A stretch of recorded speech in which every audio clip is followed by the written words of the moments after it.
अपन लोग को wave diagram काहे का पढ़ना है? एल सर्किट का वेव डायग्राम काहे का है? एल सर्किट का वेव डायग्राम पढ़ना है। ठीक, किसके बीच बनेगा ये वेव डायग्राम? धारा और वोल्टेज और धारा, या धारा और वोल्टेज के बीच का। अब ये बताओ भैया, एल सर्किट का वोल्टेज V बराबर का होता है V नॉट साइन ओमेगा, और धारा का होती है I not sine omega t minus pi by 2। भैया आप लोगों को ना देखिए, इधर को बैठ जाओ, नहीं अभी वैल्यू निकालूंगा तो दिक्कत होगी, इधर उधर बैठ जाना। ठीक, वोल्टेज का ही होता है, धारा का ही होता है, पक्का सही है? अच्छा ठीक, अब देखना जरा। अब ये बताओ, एक कंप्लीट साइकिल जो होती है, मतलब पूरा एक चक्कर, उसको अगर टाइम के टुकड़ों में बांटूंगा तो 1/4, ओके, आधा, फिर 3/4, फिर पूरा, यही बोलते हैं टाइम के साथ डिवाइड। अब जरा देखो, मैं जो है अलग अलग टाइम पे वोल्टेज की और धारा की वैल्यू निकालूंगा अलग अलग टाइम पे, और फिर उस वैल्यू से ग्राफ को खींचेंगे। ठीक, तो जरा देखना, जब अलग से यहाँ पे टेबल बनाया दे रहा हूं, ये है वोल्टेज और ये है धारा। वोल्टेज है V बराबर V not sine omega T, और धारा है I बराबर I not sine omega T minus pi by 2, और यहीं पे लिख दूंगा मैं वैल्यू, क्योंकि वैल्यू से ही बच्चों ग्राफ बन पाएगा। तो बच्चों पहला पॉइंट, जब टाइम जीरो है तो जरा चेक करें वोल्टेज कितना है। तो V बराबर V not sine omega T की जगह, ओके। अच्छा, जीरो का इसमें गुणा जीरो, साइन जीरो का मान जीरो, फाइनली वोल्टेज का। तो बच्चों T बराबर जीरो पे वोल्टेज का आया। अब इस टाइम पे धारा चेक कर लो, इस टाइम पे धारा चेक करें, तो धारा होती है I बराबर I not sine omega T की जगह माइनस पाई बाई। बच्चों सीधी सी बात समझे तो पाई बाई 2 90 होता है। अच्छा, जीरो का ओमेगा में गुणा तो क्या रहा है, जीरो में माइनस पाई बाई 2 घटा, मतलब घट गया, तो बचेगा माइनस का, माइनस साइन जो है अपना आगे गया। अब पाई बाई 2 मतलब 90, साइन 90 का मान 1, तो यही बचा। तो जीरो टाइम पे बच्चों धारा जीरो नहीं थी, धारा थी माइनस आई। अब समझे कुछ? अब देखो यही निकालते चले जाएंगे। जीरो टाइम, अब शुरू हुआ चक्कर, तो पहले T बाई 2, फिर आधा, फिर 3/4, फिर। तो अब बच्चों टाइम हुआ 1/4, मतलब T बाई 4। अब चेक करो T बाई 4 पे वोल्टेज, तो V बराबर बच्चों V not sine omega T, और T की जगह T बाई 4। देखना भैया बच्चों, ओमेगा की जगह लिख दिया मैंने 2 पाई अपॉन T होता ओमेगा का फॉर्मूला। तो बच्चों T से T गया, 2 से 4 गया, तो पाई बाई 2 बचा। बोलो सही। अब साइन पाई बाई 2 यानी साइन 90 का मान 1, तो V बराबर का है। तो बच्चों इस टाइम पे वोल्टेज कितना है, V नॉट। अब चेक कर लो धारा, वैसे तुम लोग को समझाने के लिए बच्चों ये कर रहा हूं, नहीं तो डायरेक्ट धारा आ जाएगी, लेकिन उस तरह बताऊंगा तो आपको समझने में दिक्कत है। जैसे वोल्टेज केवल 90 ही तो पीछे है, तो हर धारा 90 ही पीछे है, सॉरी धारा 90 पीछे है, तो वोल्टेज वाले कोण में मैं 90 कम करता जाऊंगा, धारा के आते जाएंगे, लेकिन मैं डायरेक्ट ना बता दे, पूरा सॉल्व कर दे। अब धारा चेक कर लो इस टाइम पे, तो धारा I बराबर I not sine omega T, T की जगह माइनस पाई बाई 2, ओमेगा की जगह रखा मैंने 2 पाई अपॉन T, T से T कैंसिल, 2 से 4, तो पाई बाई 2 यहाँ भी बच गया, और पाई बाई 2 जीरो, और साइन जीरो का मान जीरो, तो करंट कितनी आ गई, तो बच्चों इस टाइम पे करंट का आ गई जीरो। तो 1/4 के बाद कौन सा चक्कर, आधा चक्कर, यानी जब टाइम कितना है T बाई 2। तो अब चेक करो वोल्टेज, तो वोल्टेज V बराबर बच्चों V not sine omega T की जगह T बाई 2, ओमेगा की जगह 2 टी से टी कैंसिल आउट, 2 से 2 कैंसिल, बचा साइन पाई यानी साइन 180 और साइन 180 का मान 0।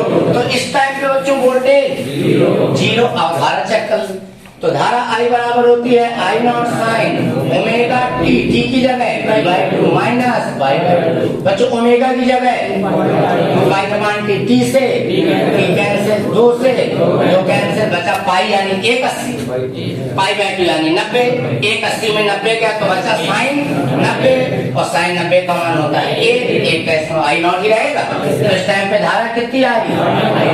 अब बच्चों 1/4 आधा, अब कहाँ पहुंचे 3/4, तो जब टाइम कितना है 3t/4, तो आप वोल्टेज चेक करो, V बराबर V not sine omega T की जगह 3t/4, ओमेगा की जगह 2π/t, टी से टी गया, 2 से 4 गया, तो बचा 3π/2 और 3π/2 का मतलब होता है 270 और साइन 270 का मान होता है -1, तो यहाँ पे कितना है माइनस का मीना, तो वोल्टेज कितना आया।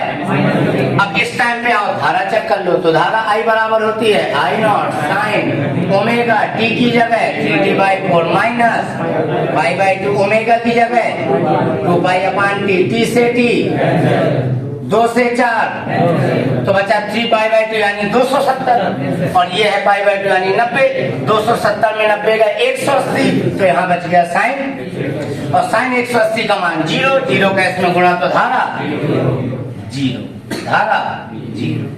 अब आओ, अब बच्चों 1/4 आधा, 3/4 अब पूरा, तो अब जब टाइम t बराबर कितना है कैपिटल T, तो आओ वोल्टेज चेक करें, तो वोल्टेज V बराबर V not sine omega T, T की जगह कैपिटल T, ओमेगा की जगह 2π/t, टी से टी कैंसिल, तो बचा 360 और 360 का मान 0, तो वोल्टेज कितना आ गया।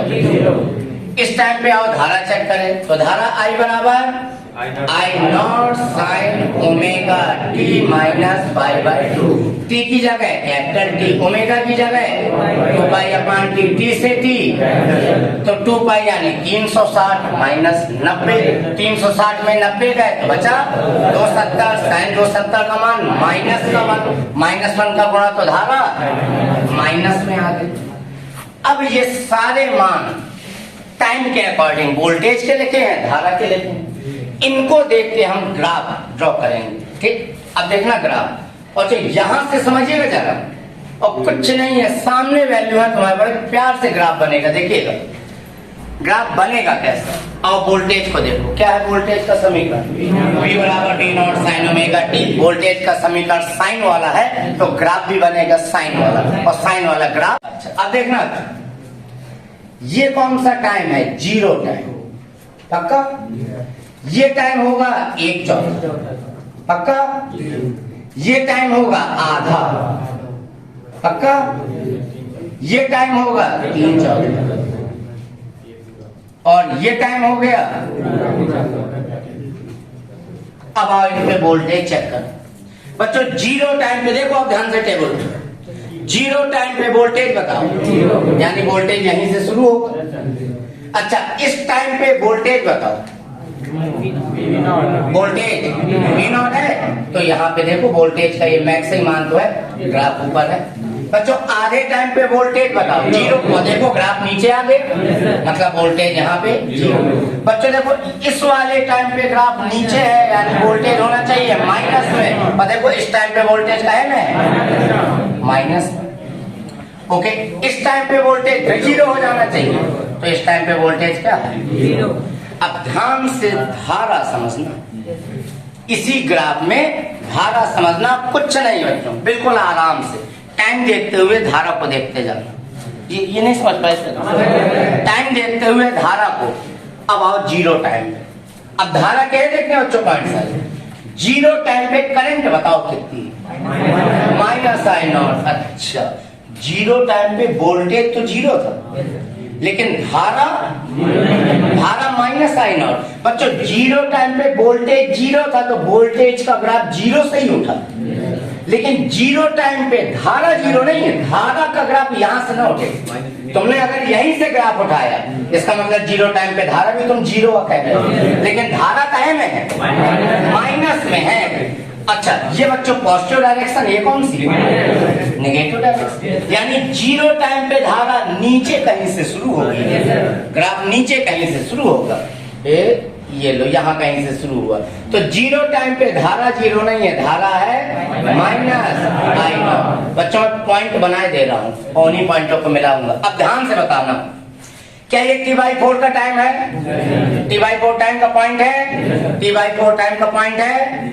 बच्चों इस पॉइंट पे t/4 पॉइंट पे धारा बताओ तो जीरो है, यानी इस टाइम पे धारा जीरो है। इसका मतलब इस टाइम पे धारा को जीरो वाली लाइन पे होना चाहिए, यहाँ पे होना चाहिए।